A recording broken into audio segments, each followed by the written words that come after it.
umas semanas atrás, o cientista de clima Ulf Bündgen, que trabalha na Universidade de Cambridge, publicou um comentário em um dos jornais de Nature. E esse comentário foi sobre The Importance of Distinguishing Climate Science from Climate Activism. Então, sobre a importância de distinguir entre a ciência de clima e o ativismo de clima. E Bündgen se referiu para um problema bem presente na ciência de clima atual. E isso é que os cientistas de clima são preocupados sobre como nós humanos tratam a nossa planeta. E por isso, às vezes, eles usam uma linguagem que é um pouco sensacionalista. E talvez, às vezes, exageram um pouco sobre o nosso conhecimento referente à ciência de clima.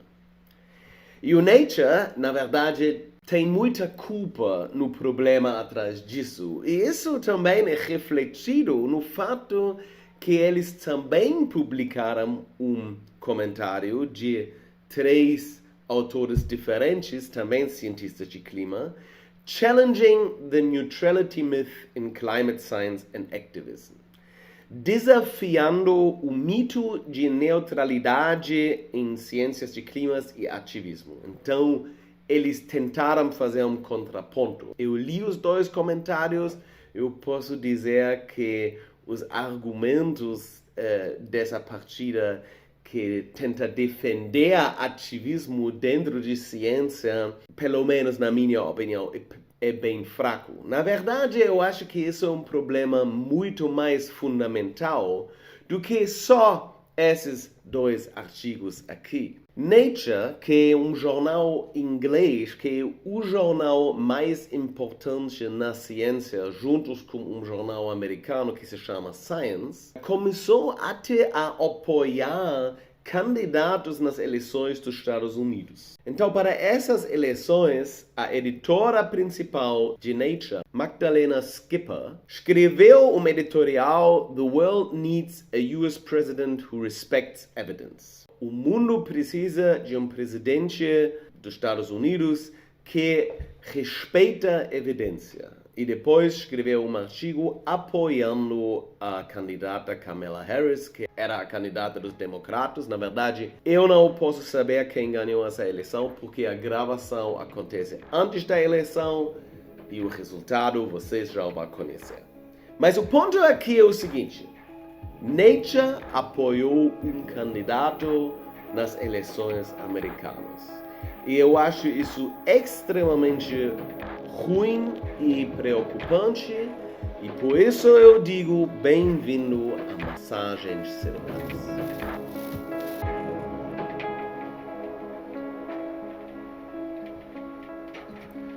O outro jornal grande da ciência, Science, também recentemente publicou um artigo que se chama A Trust Divide. E esse artigo é sobre o fato que hoje em dia a grande parte dos democratas nos Estados Unidos, a partida que é mais na esquerda, ainda acreditam na ciência, mas ainda menos do que era 10 anos atrás. Hoje em dia eu acho que 50% mais ou menos dos democratas dizem que eles ainda acreditam em ser cientistas. No mesmo tempo, os republicanos não confiam mais nos cientistas. Eu acho que o número do artigo é em volta de 30% ou 20%. Então, isso não era assim. Antigamente, democratas e republicanos igualmente confiavam na ciência. Mas por razões de vieses aparentes, como a gente viu agora do jornal de Nature, as pessoas que são mais no espectro conservador não acredita mais nos cientistas. E isso é uma consequência óbvia de quando os cientistas se manifestam sobre assuntos políticos. E eu também, às vezes, aqui nesse canal, digo coisas que você pode, ou talvez até deve relacionar com política.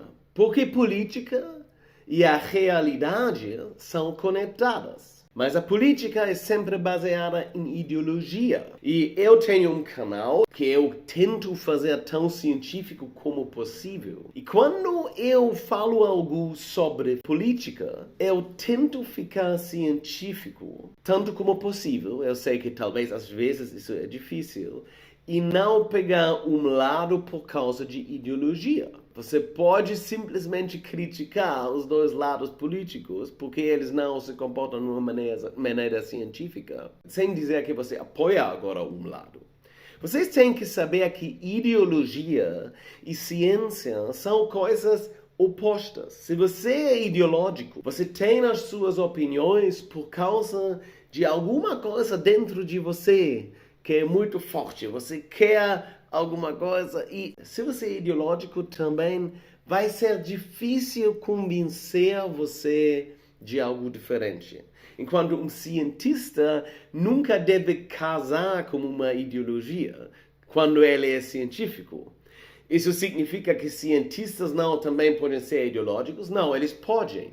Eles podem ser ideológicos e eles podem ser científicos, só eles não podem ser isso no mesmo tempo.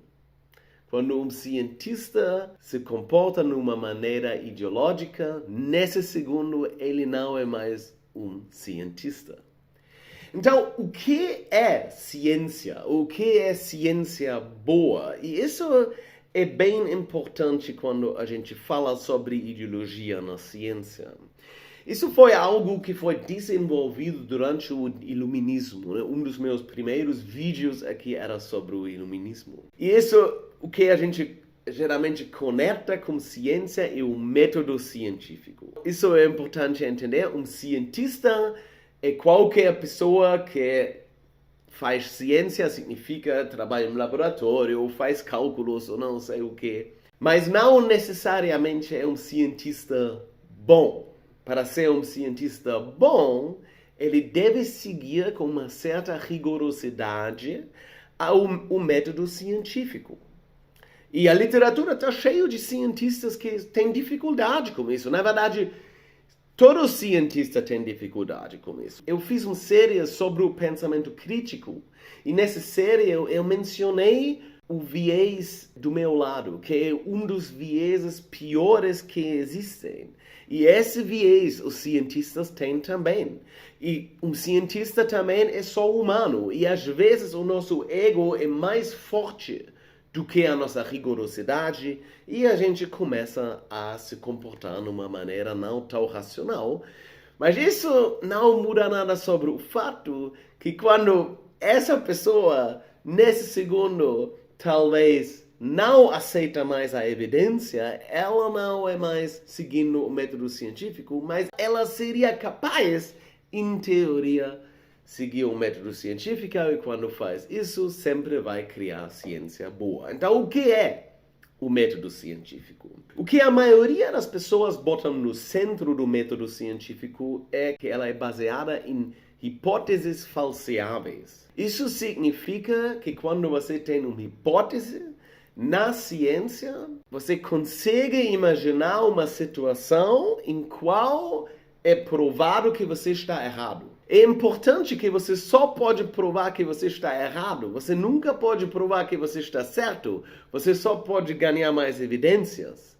E evidências significa experimentos que não falsearam a sua hipótese original. Então, por exemplo, acho que isso foi o exemplo famoso de Karl Popper. Eu não tenho certeza que se isso foi realmente o exemplo famoso, mas isso é pelo menos o exemplo que é mais mencionado quando as pessoas falam sobre falseabilidade. Amanhã vai ter dia depois da noite. Você vai, em algum momento, vai ter a noite e depois vai amanhecer. Isso é uma hipótese falseável.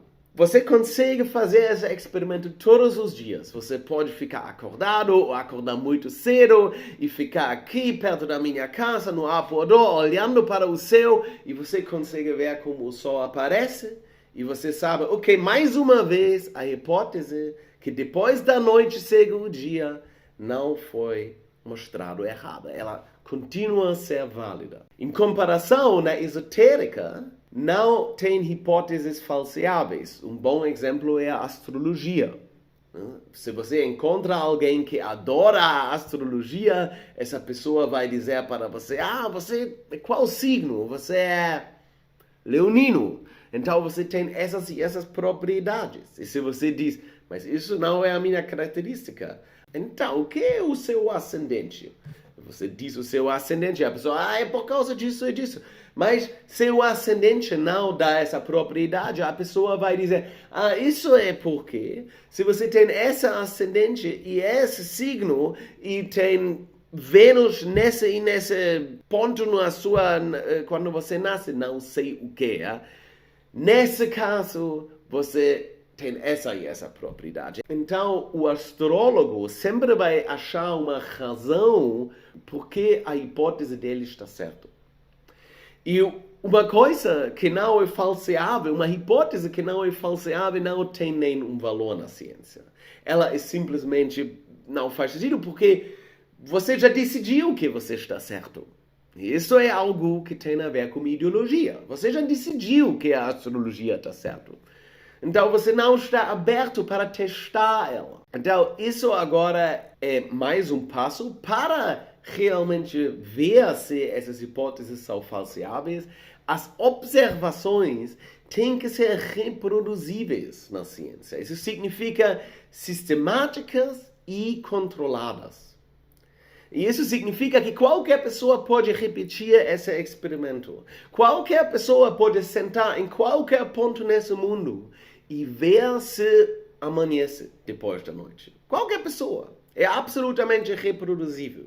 Então, quando você escreve um artigo científico, você escreve exatamente o que você viu, como você fez o experimento, para uma outra pessoa ser reproduzível. Só assim pode funcionar a ciência.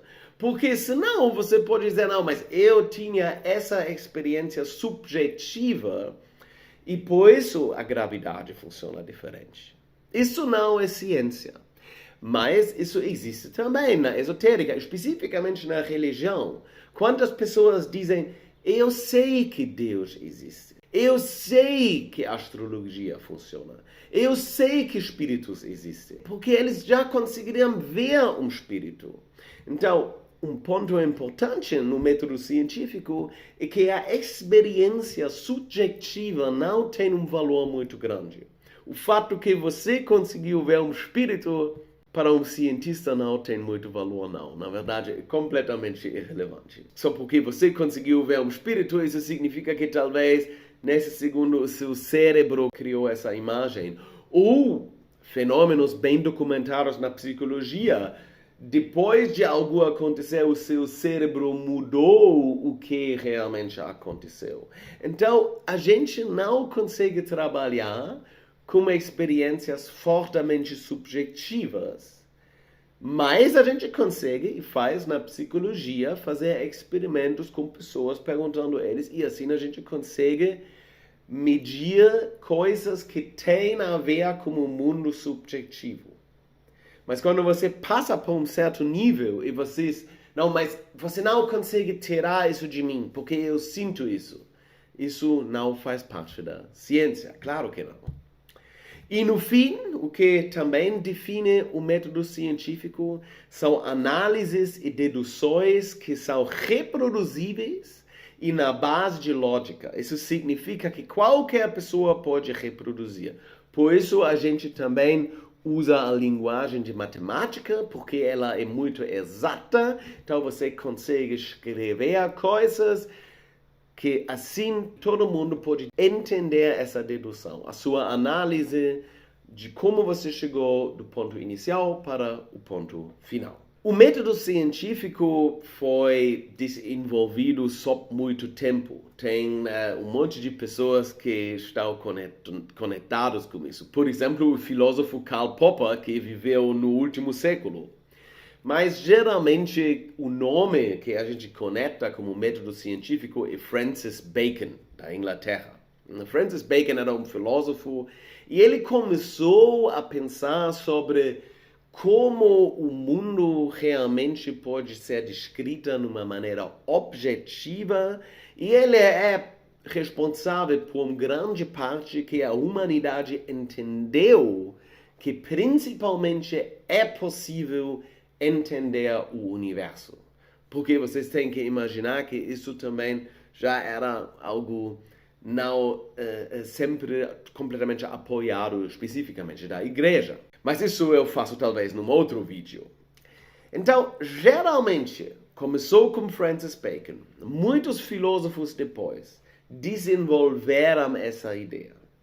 E tinha filósofos como Immanuel Kant, o famoso filósofo alemão, que já desviaram desses métodos. Ele criticou a ideia de um raciocínio completo que pode entender tudo que existe nesse mundo. Mas uma pessoa que realmente tomou consequências dessas ideias, vamos chamar anti-iluminista, era o famoso Karl Marx. Karl Marx, primeiro, é terrível para ler em alemão, eu posso dizer isso para vocês, mas Karl Marx tinha um jeito de pensar sobre o mundo muito ideológico.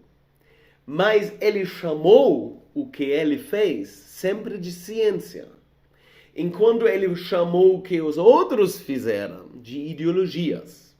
E ele tinha essa ideia que o jeito dele é o jeito científico e que a ciência deve se preocupar muito sobre as implicações de o que a gente descobre.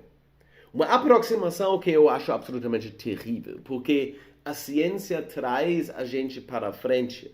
E às vezes vão emergir coisas muito ruins, às vezes coisas boas, mas ninguém consegue dizer agora para a ciência, porque nessa direção vai acontecer algo ruim. Outra discussão, outro vídeo. Mas então, Karl Marx introduziu ideologia na ciência, além do fato que a ideologia dele, ele nunca chamou uma ideologia, ele sempre chamou o que ele fez de ciência. Por isso existem pessoas como o psicólogo Jonathan Haidt, que chamam essa aproximação ideológica da ciência marxista. Isso é agora usando a palavra diferente do que como você usa a palavra marxista, talvez no mundo político geralmente. Enquanto você tem a ideia de iluminismo no outro lado. Então você tem ciência marxista e ciência racional. Mas eu só conheço ciência racional. Então a gente consegue ver como Karl Marx aqui tinha uma influência muito grande. E muitas pessoas vão saber que atualmente existem fortes correntes marxistas, especificamente na esquerda, e também nas faculdades no mundo. Eu falei agora, existem correntes marxistas especificamente na esquerda, porque marxismo não só é uma coisa da esquerda, né? O fascismo foi fortemente inspirado de marxismo também. Mas agora vamos falar sobre o assunto em si. Na minha opinião, a ciência não pode ser ideológica. Mas a gente tem um problema aqui. Isso não é tão fácil. O problema é a comunicação de ciência. Um dos problemas maiores do nosso tempo. Então, os cientistas podem ser absolutamente científicos. Quando eles começam a se comunicar com as mídias, a situação muda.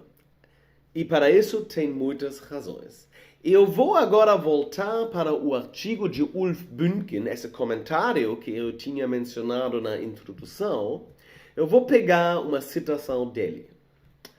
I find it misleading when prominent organizations, such as the Intergovernmental Panel on Climate Change in its latest summary for policymakers, tend to overstate scientific understanding of the rate of recent anthropogenic warming relative to the range of past natural temperature variability over 2,000 or even 125,000 years. Então, ele acha que é fortemente problemático quando essas organizações grandes, que têm uma certa autoridade, escrevem os resumos para os políticos e exageram o entendimento científico referente ao aquecimento do nosso planeta. E isso é problemático, é muito problemático. Mas a gente tem um problema aqui. Um cientista, ou pelo menos um cientista bom, é capaz de entender probabilidades. Ele entende quando a probabilidade para algo é 60% ou 80%, que ainda existem 40% ou 20% que isso não é o caso, e ele consegue avaliar o que isso significa. Ele consegue avaliar isso porque, se ele é um cientista bom, na sua carreira ele estudou a literatura, ele sempre está mais ou menos ligado sobre o que está acontecendo, ele viu muitas vezes como a opinião da maioria ganhou no fim, como a opinião da maioria às vezes desapareceu depois de algum tempo. Ele entende como avaliar essas probabilidades.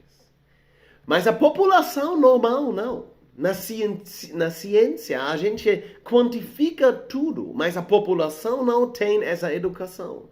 A gente fala, às vezes, muitas vezes acontece isso. A gente não tem essa nitidez no entendimento de probabilidades. E isso tem como uma consequência que o cientista não consegue realmente comunicar o que está acontecendo.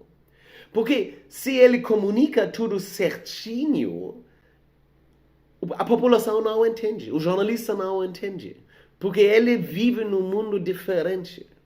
Isso tem diretamente a ver com o segundo ponto que Ulf Bünken critica no comentário dele.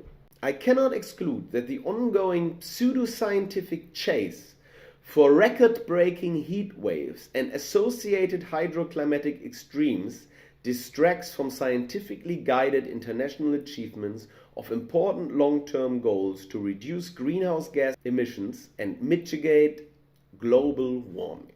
O que ele diz aqui é, ele não pode excluir a probabilidade que a caça pseudocientífica, ele usa aqui uma palavra bem forte, de sempre procurar para novos recordes de calor, não distrai da ciência de verdade que tem como interesse de preservar esse planeta no longo prazo.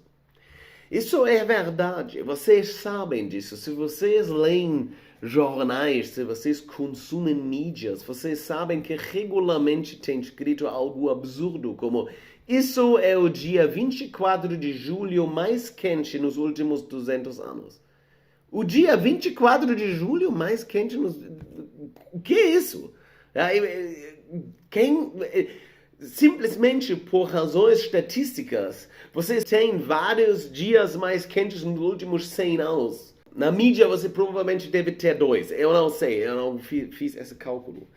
Mas existem outros extremos mencionados nas mídias que são mais absurdas ainda. Isso agora é o dia 23 de outubro mais quente no Rio de Janeiro nos últimos 50 anos.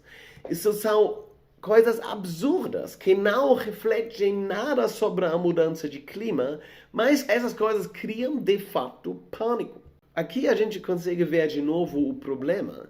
Se você dá essa informação para um cientista, ele nem vai pensar sobre essa informação. Que o dia 12 de dezembro de 2023 era o 12 de dezembro mais quente nessa região. Ele não vai chegar em conclusões por causa disso. Ele não vai botar isso dentro das informações importantes que formam a opinião dele.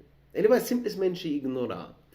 Mas a população não consegue ignorar isso, porque a população geral não tem esse treinamento. E isso é um fato. Então isso significa que, geralmente, quando a gente comunica ciência, a gente sempre tem um problema. E considerando que é impossível comunicar resultados científicos de uma maneira exata e detalhada, qualquer comunicação científica é ideológica, de uma certa maneira.